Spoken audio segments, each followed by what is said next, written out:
The grocery store lights flickered softly that evening, glowing through the dusty glass doors. A thin man walked in, his shoulders heavy, his steps slow, as if every move carried the weight of another long, exhausting day. In his arms he held a small baby wrapped in an old blue blanket. The child's eyes were half closed, tired and calm, unaware of the world's struggles. The man's jacket was worn at the edges. His shoes had small cracks that spoke of miles walked and days survived. He stopped near the entrance for a moment, looking around the aisles, the soft hum of refrigerators, the faint sound of music from an overhead speaker, and the smell of bread from the bakery section. Everything looked normal to others, but to him, this trip wasn't ordinary. It was his last bit of hope.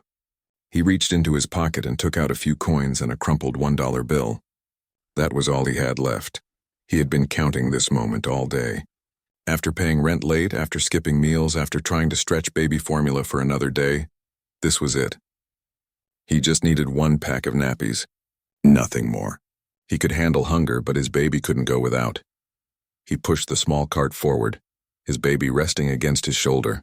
As he passed by shelves full of things he couldn't afford, cereals, snacks, canned food, he tried not to look.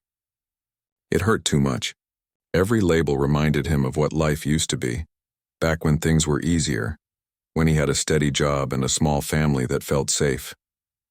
But now the world looked different. Survival meant making choices that tore his heart a little each time. He finally reached the baby aisle. Rows of colorful packages lined the shelf. He stared at them quietly. Most were too expensive, but on the lower rack there was a smaller pack, cheaper than the rest. He picked it up and looked at the price, just enough if he used the last few coins in his wallet. He sighed with relief, though his eyes stayed sad. His baby made a soft sound, half asleep. He smiled faintly, whispering, "We'll be okay. Just a little longer." He walked slowly toward the counter, his baby's tiny hand gripping his shirt. Only two people were ahead of him. A woman buying groceries for her family, and a tall man standing behind her, wearing a dark coat and leather gloves. The man looked polished, calm, like someone from a different world entirely. He glanced at his watch, then looked around, waiting quietly. When it was finally the father's turn, he placed the small pack of nappies on the counter. The cashier smiled politely, but he noticed her eyes lingered on the pack. Maybe she sensed his struggle. She scanned it and said softly, "That'll be $3.75. He started counting coins one by one. Each small clink of metal against the counter felt like a reminder of how far he had fallen. He found $3 and a few coins, but not enough.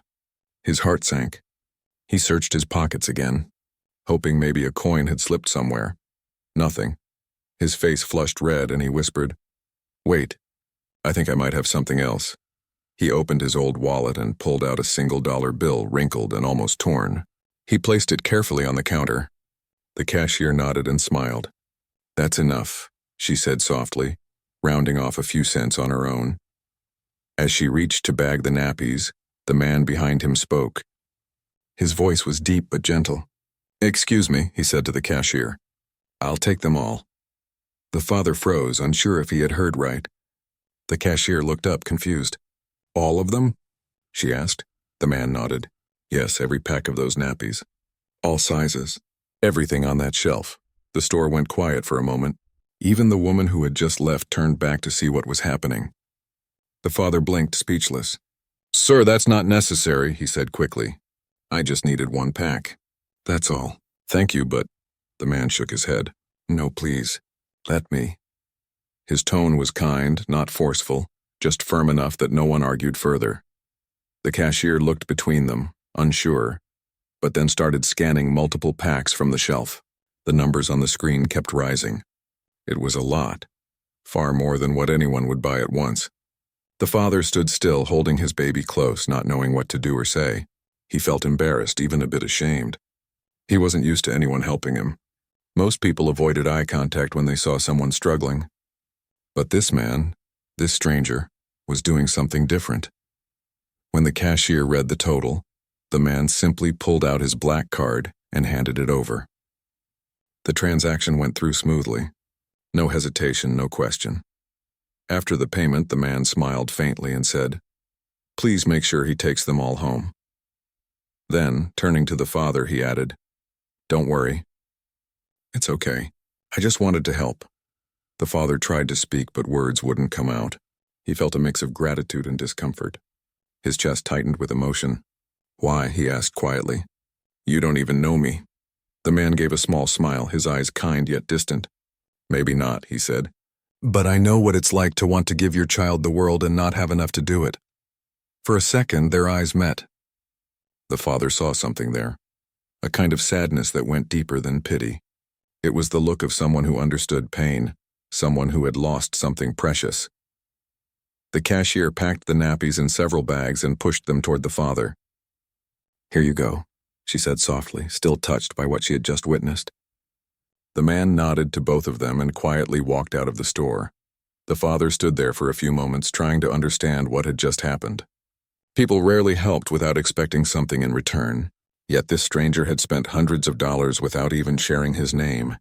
He looked down at his baby, who was now asleep against his chest, and whispered, "Someone up there is watching over us." When he stepped outside, the cold air hit his face. He spotted the same man standing near a black car, waiting for the driver to open the door. The father hesitated, then walked over, the plastic bags clinking softly with each step. "Sir," he called out, his voice shaky. The man turned, surprised. "I don't know how to thank you," the father said. "You didn't have to do that. I don't know why you did." The man looked at him for a moment before replying. "You remind me of someone," he said softly. "A younger version of myself, maybe. Someone who didn't give up when things got hard." The father nodded slowly, unsure what to say next. The man continued, "You're doing your best. That's more than most people realize. Keep going. Your child will know one day how strong you were." The father's throat tightened. "Thank you," he whispered. The man smiled faintly, opened the car door, and before getting in, said quietly, "Take care of yourself and that little one. The world still has kind days left." Then he drove away, leaving the father standing under the flickering streetlight, his bags full, his heart heavy but warm. For the first time in months, he felt something that had almost disappeared from his life. Hope. He looked at the small grocery bags, then at his baby, and whispered, "Things will get better." "I can feel it." He started walking home slowly. The road was long, but the night didn't feel as cold anymore. The baby stirred in his arms, making a soft sound, and he smiled for the first time in a long while. Every step forward felt like a new beginning. As he reached his small apartment, the lights from nearby houses glowed through curtains, families having dinner, children laughing, the smell of food in the air. He unlocked the door, walked inside, and placed the baby on the bed. The room was small, barely enough space for the crib, but it was home. He looked around at the peeling paint, the stack of unpaid bills, and the little heater struggling to keep the cold out. And yet, tonight everything felt lighter. He unpacked the nappies, carefully arranging them beside the crib like they were treasure. He ran his hand over the pack, still in disbelief. "All of them," he murmured, repeating the stranger's words. He really bought them all. That night, as his baby slept peacefully, the father sat by the window, watching the streetlights outside. His mind wandered to the man in the dark coat, his calm eyes, the quiet sadness in his voice. There was something deeper there, something he couldn't explain. Maybe the man had his own story, one that wasn't visible behind wealth and comfort. People often carried pain that money couldn't fix. He thought about how life had changed in just a few minutes. One kind act had given him not just nappies, but courage. Courage to face tomorrow, to keep trying, to believe that maybe things could still turn around. He looked at his baby again, the soft breathing. The tiny fingers curled into fists and whispered, "We're not alone anymore." Outside, the night stretched wide and calm. Somewhere in a house far away, the man who had helped him sat alone too, looking out his window, thinking about a child he once lost and a stranger he just met. Two lives had crossed for a reason neither of them yet understood. The father didn't know it yet, but that night was the start of something that would change his life forever. The morning light slipped through the torn curtains, painting soft lines across the small room. The father opened his eyes to the sound of his baby cooing softly beside him. For a few seconds, he forgot about the bills, the job hunt, and the heavy thoughts that had followed him for months. He just smiled, watching those tiny eyes blink up at him. It had been a long time since he had woken up feeling even slightly at peace. The night before kept replaying in his mind. The stranger in the dark coat. The words, "I'll take them all." The simple kindness that had changed something deep inside him. He still couldn't believe it. It wasn't just about the nappies. It was what that moment meant. Someone had seen him. Someone had cared when the world usually looked away. He sat up slowly and looked around the small apartment. There were boxes stacked in one corner, a cracked photo frame on the table, and the pile of nappies by the crib. More than he'd ever had at once. It was a strange sight, comforting and humbling at the same time. He whispered to himself, "I should thank him properly." But how? He didn't even know the man's full name. Only that he was wealthy, that he drove away in a sleek black car, and that there was a deep sadness behind his kind eyes. As he made his baby's bottle, he thought about what the man had said. "You remind me of someone."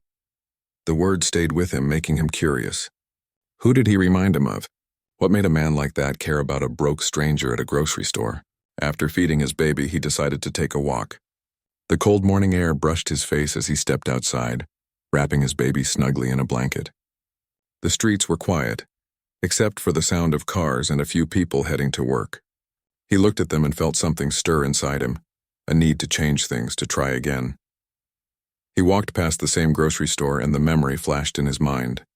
He paused for a moment, almost expecting to see the stranger again, but the parking lot was empty. Inside, the same cashier was working. When she saw him, she smiled warmly. "Hey," she said, "how's your little one doing?" He smiled shyly. "We're doing okay. Thanks again for last night," she nodded. That was something, wasn't it? "You don't see people like him often anymore."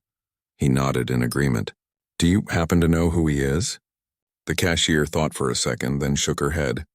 "No, but I think he comes here sometimes. He's always quiet, always alone. Drives that big black car. Maybe he lives somewhere near the old business district." The father thanked her, bought a small carton of milk, and left. The cold air bit his cheeks, but he barely noticed. His thoughts were full. Maybe he wasn't supposed to find the man again. Maybe that was just life. Some people cross your path for a moment and then disappear forever. But still, deep inside, he hoped he could see him again. Not for money, not for help, but just to say thank you properly. Days passed quietly. He spent most of them looking for work, leaving his baby with a kind neighbor when he could. He went from place to place, filling out forms, hearing the same words again and again. "We'll call you." No one ever did.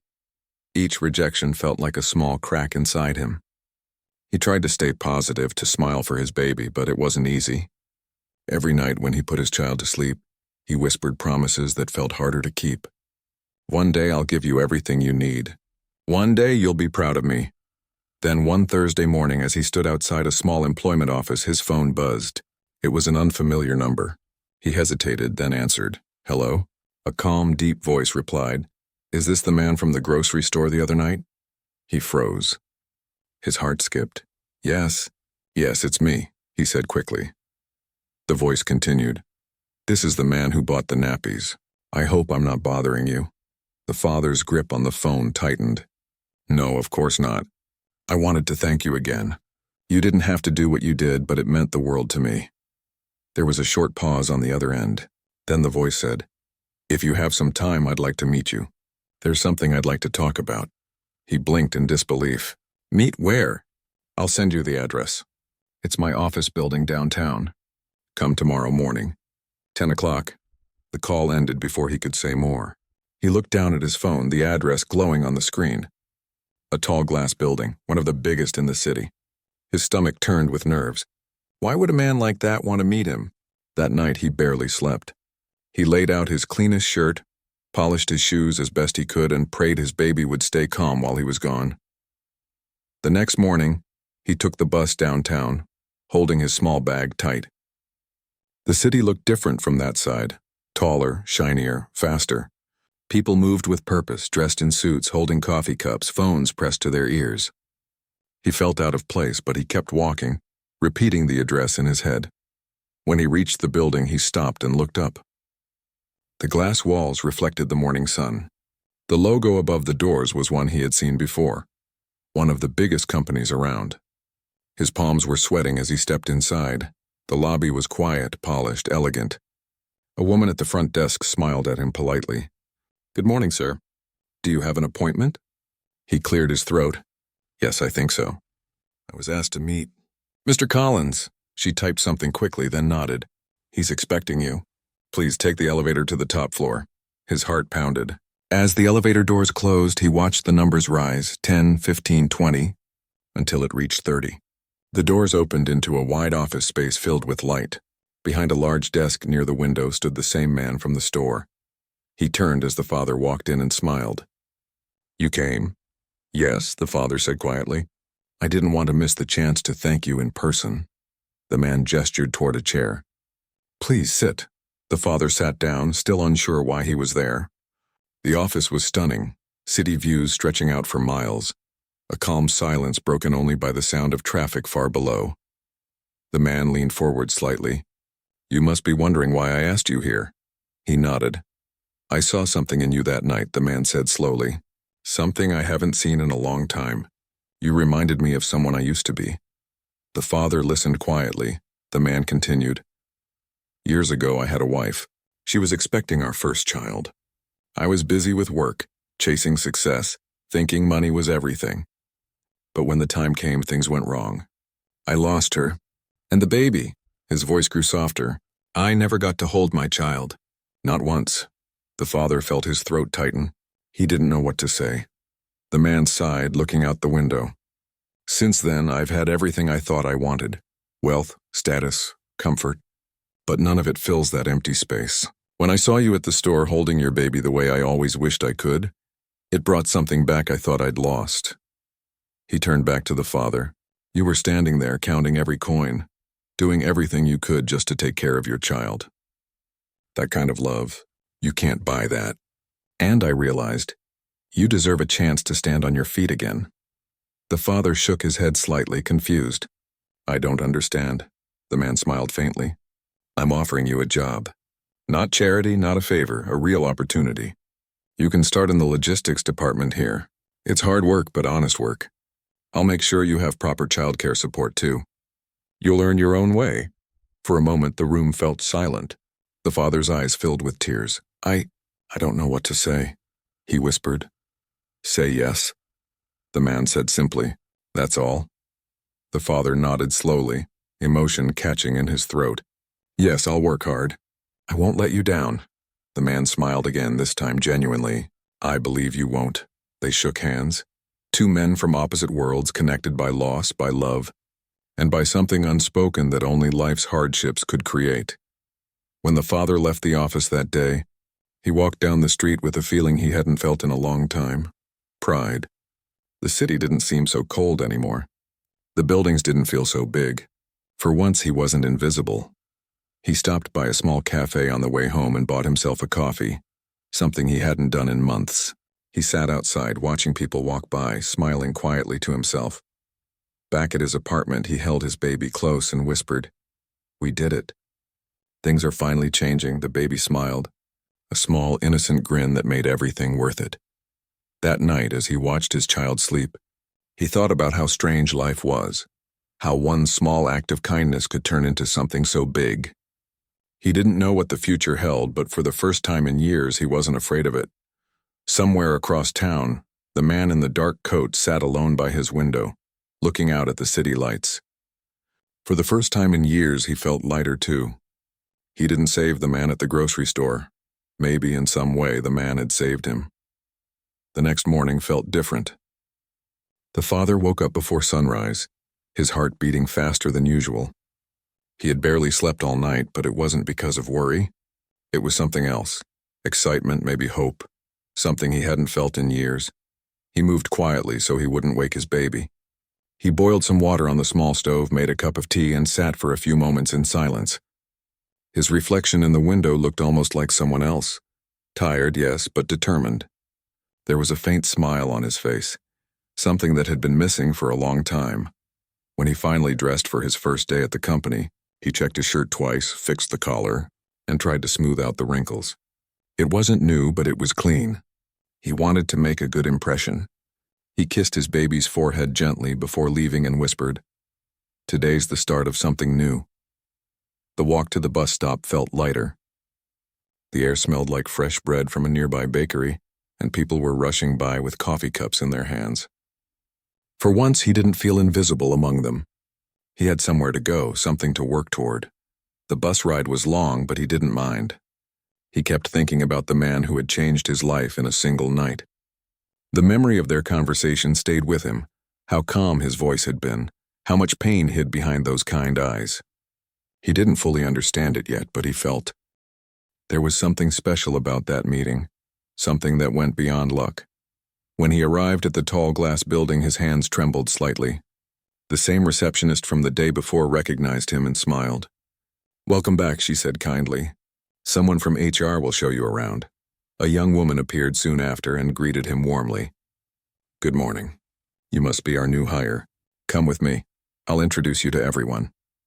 They walked through long hallways filled with people in neat clothes, tapping keyboards and talking over headsets.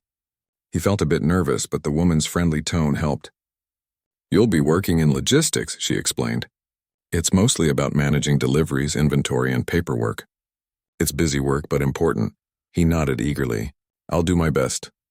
They reached a large room full of desks, files, and computer screens. A few workers looked up as they walked in. The woman clapped her hands gently to get attention. "Everyone, this is our new team member. He'll be joining us starting today." A few people smiled, and one man gave a friendly nod. "Welcome," he said. "We can always use an extra pair of hands around here." He thanked them and sat at his new desk. It was small, but it felt like a dream. He had a place again, a purpose. The woman showed him how to log into the system, how to check orders, and where to find files. It was a lot to take in, but he listened carefully, asking questions when he needed to. By lunch break, he was already sweating from trying to keep up. But there was something satisfying about it. The rhythm, the tasks, the feeling of being part of something. When he stepped outside to eat his sandwich on a bench, he couldn't stop smiling. He didn't see the man who had helped him that morning, but somehow, he could feel his presence in every part of the building. He wondered if he'd stop by later or if he preferred to keep his distance. Either way, the father felt grateful just to be there. Days turned into weeks. Slowly, he got used to the work. The long hours didn't bother him. He was just happy to have them. His coworkers began to notice how dedicated he was. He was always early, always focused, and always kind. Whenever someone needed help carrying boxes or sorting papers, he was the first to offer. One afternoon, while he was arranging some files, he heard a voice behind him. "How are you settling in?" He turned quickly. It was him, the man who had changed everything. He stood in the doorway, the same calm expression on his face, though his eyes looked softer now. "I'm doing well," the father said, standing up quickly. "Thank you again for all of this. I don't even know how to—" The man raised a hand slightly. "You don't have to thank me anymore. Just keep doing your best." "That's enough," the father nodded. "I will." The man looked around the room for a moment, then said, "Walk with me." They stepped out into the hallway, the hum of office life fading behind them. The man walked slowly, his hands clasped behind his back. "You've been working hard," he said. "I've heard good things." "I'm trying," the father replied. "I can't afford to waste this chance." The man smiled faintly. "You remind me of myself when I started out. I came from nothing too. People only see the success, not the struggle that came before it." They stopped near a large window overlooking the city. The view stretched far, tall buildings glimmering in the sunlight. The man's tone grew softer. "You know, after my wife passed away, I buried myself in work. I thought success would fill the emptiness. But the more I earned, the emptier I felt. Every night I came home to silence." The father listened quietly, his heart heavy. The man continued, "When I saw you at that store, I didn't just see someone struggling. I saw someone who still had what I lost, purpose. You had your child. You had love. And that's something even money can't buy back." The father looked down, trying to find the right words. "I don't know what to say," he whispered. "I'm sorry you went through that. But maybe helping others is your way of keeping their memory alive." The man looked at him for a long moment, then nodded slowly. "Maybe you're right." They stood there in silence for a while, two very different lives sharing the same quiet understanding. Then the man turned and said, "Keep working hard, and take care of your child. One day you'll be surprised how far love and effort can take you." The father smiled and nodded. I will, thank you. As weeks passed, the father began to thrive in his new role. He learned quickly, took on extra shifts when others were sick, and always made sure to help anyone who needed it. Slowly, his co-workers started treating him like family. Every evening when he came home, his baby would reach out with a big smile, and he'd lift the little one into his arms, laughing softly. The apartment still wasn't much, but it felt warmer now. There was food in the fridge, a few new toys, and a growing sense of peace. One weekend, as he was leaving the office, the man called him again. "Got a minute?" He nodded and followed him into his office. The man gestured toward 2 cups of coffee already waiting on the table. "I thought we could talk a bit," he said. They sat down, and for a while they just talked like old friends. Not about business, not about money, just life. About dreams, mistakes, and how unpredictable everything could be. The man admitted, "Sometimes I envy you, you know." The father frowned. "Envy me? Why would you envy me?" The man smiled sadly. "Because you still have something real. You wake up every day with a reason to fight. I wake up in a big house, eat breakfast alone, and go to meetings that don't mean much anymore. You have love, I have emptiness." The father didn't know how to answer. He looked at the man, seeing not a powerful CEO but a lonely human being who had everything and yet nothing. "Maybe," the father said softly, "you just need people again, someone to share your days with. Sometimes we forget that even the strongest people need others." The man chuckled quietly. "You might be right. I've spent too long alone. Maybe I forgot what that feels like." That simple conversation changed something in both of them. They started meeting more often, sometimes in the cafeteria, sometimes outside the office. The man would ask about the baby, and the father would tell him stories. The first smile, the tiny steps, the late-night giggles. Each time, the man listened with a quiet smile that hid tears he wouldn't let fall. He began to visit the father's apartment occasionally, bringing small gifts for the baby, a blanket, a soft toy, a box of milk powder. He never made it feel like charity. He always said it was just a little help between friends, and slowly the walls between them disappeared. The father found in him not just a boss, but a mentor, someone who taught him more than work. And the man found in the father a reminder of the life he'd lost and the goodness that still existed in the world. One night, after the father had put his baby to bed, his phone buzzed. It was a message from the man. "Thank you for reminding me that kindness still matters. You've done more for me than you'll ever know." He stared at the message for a while, his eyes wet. Then he typed back, "No, thank you. You gave me my life back."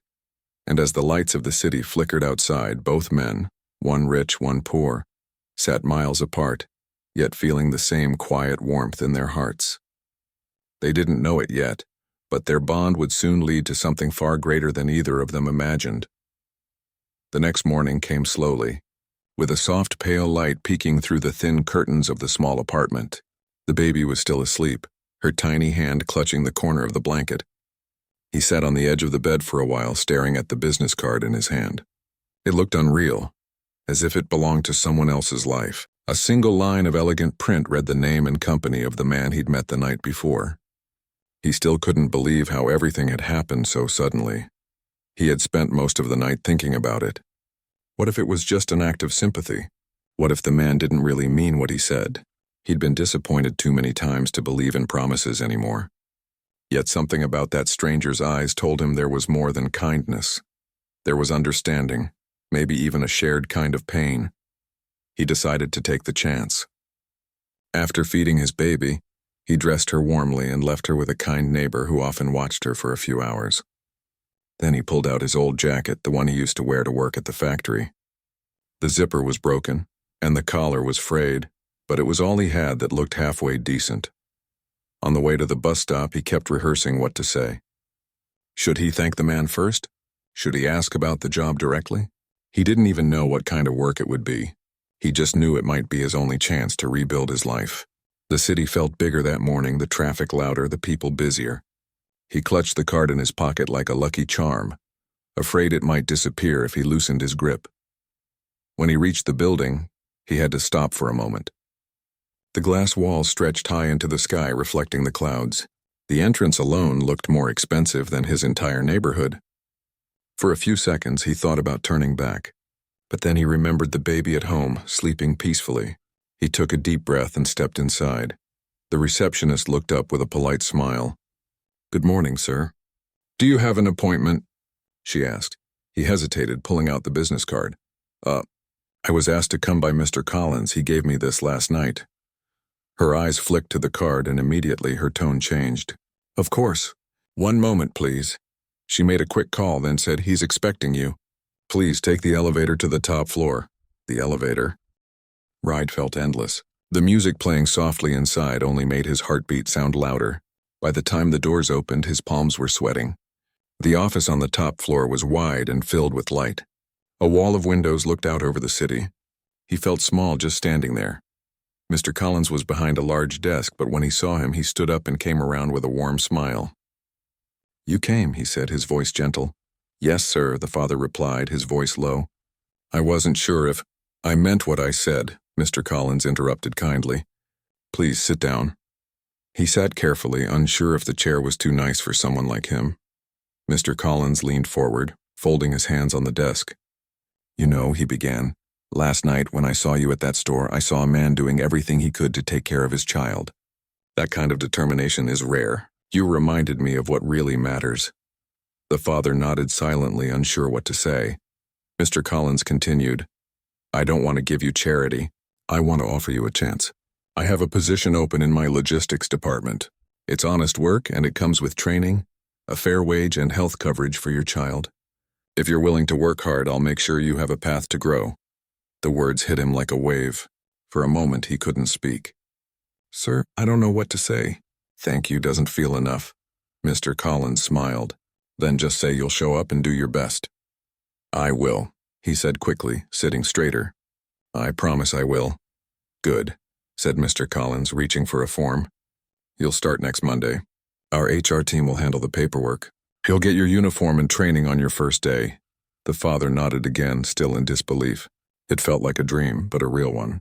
One that smelled like freshly brewed coffee and new beginnings. Before leaving, he turned and said softly, "You didn't have to do this." "Why me?" Mr. Collins looked out the window for a long moment before answering. "Because years ago, someone helped me when I thought my life was over. I couldn't return that favor to the same person, but I can pass it on." The father walked out of the office feeling lighter than he had in years. On the bus ride home, he looked out the window and smiled for the first time in a long while. When he reached his apartment, the neighbor handed him his baby with a smile. "Everything okay?" she asked. He nodded, his eyes glistening. "Better than okay." That night he made a simple dinner, just soup and bread, but it tasted like a feast. He held his baby close, whispering promises that tomorrow would be different. He knew it wouldn't be easy. Nothing ever was. But now he had something he hadn't felt in a long time. Hope. The next few days passed in preparation. He cleaned his small apartment, fixed the leaky faucet, and even managed to mend his jacket with an old needle and thread. On Sunday night he couldn't sleep. He kept imagining his first day, the building, the people, the feeling of being part of something again. When Monday came, he woke before sunrise. He fed his baby, dressed in the cleanest clothes he had, and left early to catch the bus. The city was just waking up, and the air was crisp. He arrived at the building 30 minutes early, nervous but ready. A woman from HR met him in the lobby and guided him to a back office where several new employees were gathered. She handed him a uniform shirt and an ID badge. "Welcome aboard," she said kindly. As the day went on, he learned the ropes, organizing shipments, managing deliveries, and checking inventory. The work was tiring but honest, the kind that left you sore but satisfied. Every now and then he caught himself smiling without realizing it. Around midday he was called upstairs. Mr. Collins wanted to see him. His stomach tightened again as he stepped into the elevator. When he entered the office, Mr. Collins was looking over some papers. "How was your first day?" he asked. "It's good, sir. A lot to learn, but I'll get there." "I know you will," said Mr. Collins. "You remind me of someone I used to be, someone who didn't give up even when life pushed back." He paused, then added softly, "I didn't tell you the full story before. I lost my wife many years ago. She died giving birth to our daughter. I tried to fill that emptiness with work, with money, with success. But none of it mattered. I guess when I saw you last night, I saw a man who still had what I lost, a reason to fight." The father stood silently, moved. He didn't know what to say, but his eyes said enough. Mr. Collins smiled faintly. Take care of her.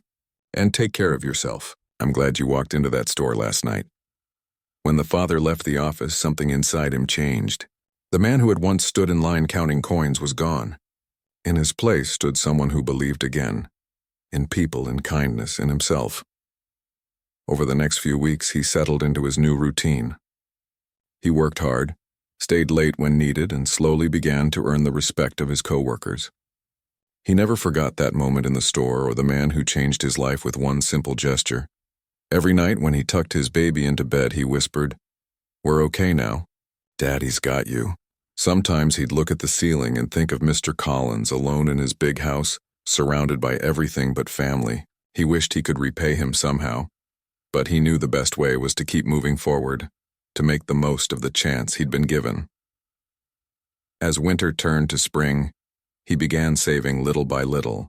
It wasn't much, but it was enough to make small dreams feel possible again. A better stroller, some new clothes for his baby, maybe even a small birthday gift for the kind neighbor who helped him. One Friday afternoon, as the sun dipped low behind the city skyline, Mr. Collins called him into his office again. "You've done well," he said, handing him an envelope.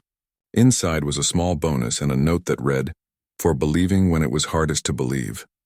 He looked up, eyes shining. "Thank you, sir," Mr. Collins smiled. "You earned it. Never forget where you started and you'll never lose your way." That night he walked home slowly, enjoying the cool evening air. The city lights shimmered like 1,000 tiny stars reflected on glass. He stopped by the store, the same one where everything had begun, and bought a pack of Nappies, not because he needed them urgently, but as a quiet reminder of how far he'd come. When he reached home, his baby giggled at the sight of the shopping bag. He lifted her up and kissed her forehead. "One day you'll understand," he whispered. "Kindness is the strongest thing in the world." As he sat by the window later that night, the city quiet around him, he realized something beautiful. Sometimes, the smallest moments can change everything. One stranger's kindness had turned his whole life around, and he knew, deep down, that he would carry that light forward wherever he went. Months passed quietly, but they carried a kind of peace he hadn't known in years. Each morning, he woke up to the sound of soft laughter, the little voice of his baby filling the small apartment with warmth. The walls still had cracks and the furniture was still secondhand, but to him it finally felt like home. There was food on the table, a steady job waiting each day, and a sense of dignity he'd thought he'd lost forever. He had started saving money little by little. Every week he'd put aside a few bills in a small box under the bed. It wasn't much, but it meant security. A small safety net for the first time in his life. When payday came, he would buy a few extra groceries, maybe a toy for his daughter or a flower for the neighbor who helped him in the tough days. He never forgot the people who stood by him when he had nothing. At work, he became known for his honesty and hard work. He wasn't the loudest or the fastest, but he never complained, never cut corners. The managers noticed. One day, his supervisor stopped him and said, "You're setting an example for everyone here. Keep this up and you'll go far." He smiled, not because of the praise, but because he knew he was making something good out of the second chance he'd been given. He saw Mr. Collins a few times in passing. The man always greeted him warmly, asked about his daughter, and sometimes shared a short story about his own past. They didn't talk often, but there was a silent understanding between them, the kind that doesn't need many words. One had saved the other in one simple act of compassion, and both their lives had changed because of it. As the months turned into a year, life slowly began to feel steady. He moved into a slightly larger apartment with 2 rooms, enough space for his daughter to have her own small crib by the window. He painted the walls light blue and placed a little bookshelf beside her bed. Every night before she fell asleep, he would read her a story. Even though she was too young to understand, he believed the words would one day mean something. One evening, while he was cleaning up after dinner, he looked at the calendar and realized it had been exactly 1 year since the night in the store, the night when everything had changed. It made him stop for a moment. He could still remember the sound of the cashier's voice, the embarrassment he felt while counting coins, and that gentle voice behind him saying, "I'll take them all." He sat down, thinking about how far he had come. That night, he decided to visit the same store again. It wasn't about buying anything special. He just wanted to walk through those same aisles to remind himself where hope had begun again. The store hadn't changed much. The same old shelves stood there filled with everyday items. The soft hum of the refrigerators and the smell of fresh bread filled the air. As he walked through the aisles, pushing a small cart, memories washed over him. Memories of worry, fear, and then kindness. He ched the baby section and picked up a small pack of nappies. He smiled to himself, thinking how that single item had connected two strangers forever. As he headed toward the counter, he noticed a young woman standing there, holding a crying baby and fumbling through her purse. Her face was red, her eyes wet with frustration. The cashier looked uncomfortable, glancing at the growing line behind her. He didn't need to hear the whole story. He knew it by heart. She was short on money. Maybe she'd counted wrong. Maybe she didn't have enough left. The sound of the baby's cries made his chest tighten. For a second, he was back in that same spot, broke, tired, and ashamed. Before he could even think twice, he stepped forward. "I'll take them all," he said softly. The cashier froze just as she had a year ago. The woman turned to look at him, confused and speechless. He smiled gently, the same way Mr. Collins had smiled at him that night. "Don't worry about it," he said. "Just take care of your little one." Tears filled her eyes. "I can't let you do that," she said, shaking her head. He just smiled again. "It's already done," he said as he handed his card to the cashier. When the transaction was finished, he gave the woman the bags and told her, "One day, you'll do the same for someone else." That's how it keeps going. As she walked away, still thanking him through her tears, he felt something deep in his chest, a quiet joy, one that words couldn't describe. It wasn't about money or pride. It was about knowing what it felt like to be helped when the world seemed cold, and having the chance to pass that same warmth on to someone else. When he stepped outside, the evening sun painted the sky in shades of orange and gold. He stood there for a while, watching people come and go, feeling a calmness that only comes when life feels right. He looked up at the clouds and whispered a silent thank you, not just to Mr. Collins, but to every small twist of fate that had led him here. A few days later, he went to visit Mr. Collins at his office. He hadn't seen him properly in months, and he wanted to tell him about what had happened. The secretary smiled when she saw him. "He's in his office." "Go right in," she said. When he entered, Mr. Collins was sitting by the window reading something. He looked up and smiled. It's good to see you. How have you been?" "I'm doing well," he replied. "Better than ever, actually." Mr. Collins gestured for him to sit. "That's good to hear. You've been doing great at work. Everyone speaks highly of you." He nodded with a shy smile. "Thank you, sir. I actually came to tell you something." Mr. Collins raised an eyebrow. Curious, he told him about what had happened at the store, about the young mother, the crying baby, and how he'd said those same 4 words. As he spoke, he saw Mr. Collins's expression change. The man leaned back in his chair, eyes thoughtful. When the story ended, there was silence for a few moments. Then Mr. Collins said quietly, "You've done exactly what you were meant to do.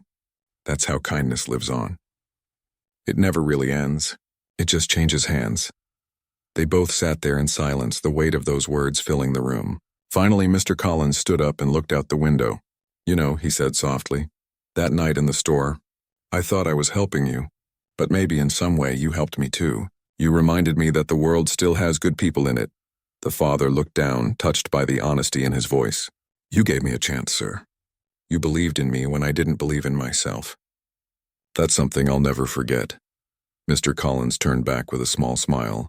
"Then we'll call it even." When he left the office, he felt a sense of completion, as if a circle had quietly closed. 2 lives had met at the lowest point of one and the loneliest point of the other, and both had come out changed. The weeks that followed were peaceful. He continued working, saving, and watching his daughter grow.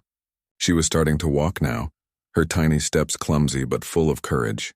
Every time she stumbled, she'd look up at him and smile, and he'd see everything he'd ever needed in that one little face. Sometimes, late at night, he'd sit by her crib and think about how life can turn around in the smallest, most unexpected ways. A single act, a few words spoken at the right time, can shift everything. He thought about how he'd once stood in that store, embarrassed and desperate, and how now he was able to help someone else. It felt like life had come full circle. One Saturday morning, as he was walking with his daughter in the park, he saw a man sitting alone on a bench, feeding the birds. It was Mr. Collins. The older man looked peaceful, smiling softly at the birds fluttering around his feet. He walked over and sat beside him. "You found some time to relax," he said. Mr. Collins chuckled. "Trying to? The company can run itself for a few hours." They sat there quietly for a while, watching the morning sun through the trees. The baby giggled as she chased a butterfly, her tiny arms waving in excitement. Mr. Collins smiled at the sight. "She's growing fast," he said softly. "Yes," the father replied, looking at her. "Faster than I expected." Mr. Collins nodded slowly. "That's how life works. One moment they're tiny, the next they're running ahead of you." They both laughed quietly. After a moment, Mr. Collins added, "You've built a good life for her. You should be proud." "I am," he said. "But I wouldn't have done it without that night." Mr. Collins shook his head. "You would have found your way." "I just gave a little push," the father smiled. "Maybe, but sometimes one small push is all it takes." They stayed there a little longer, talking about small things, work, weather, and life. It wasn't a conversation between a rich man and a poor man anymore. It was between two people who had learned something important about humanity, that no matter how much or how little you have, kindness can change everything. When they finally stood to leave, Mr. Collins said, "Take care of yourself, and keep doing what you're doing." "I will," the father said, shaking his hand. "Thank you for everything." As he walked away, holding his daughter's hand, the world felt brighter. The path ahead wasn't perfect, but it was his, and he knew that as long as he kept that spirit of kindness alive, everything would be okay. He turned one last time and saw Mr. Collins still standing there, watching them with a quiet smile. For a moment, the sunlight hit the glass buildings just right, and it looked as if the whole city was glowing. And maybe in some way, it was glowing with the light of a story that had started with nothing more than a few coins, a crying baby, and one stranger's gentle words, "I'll take them all."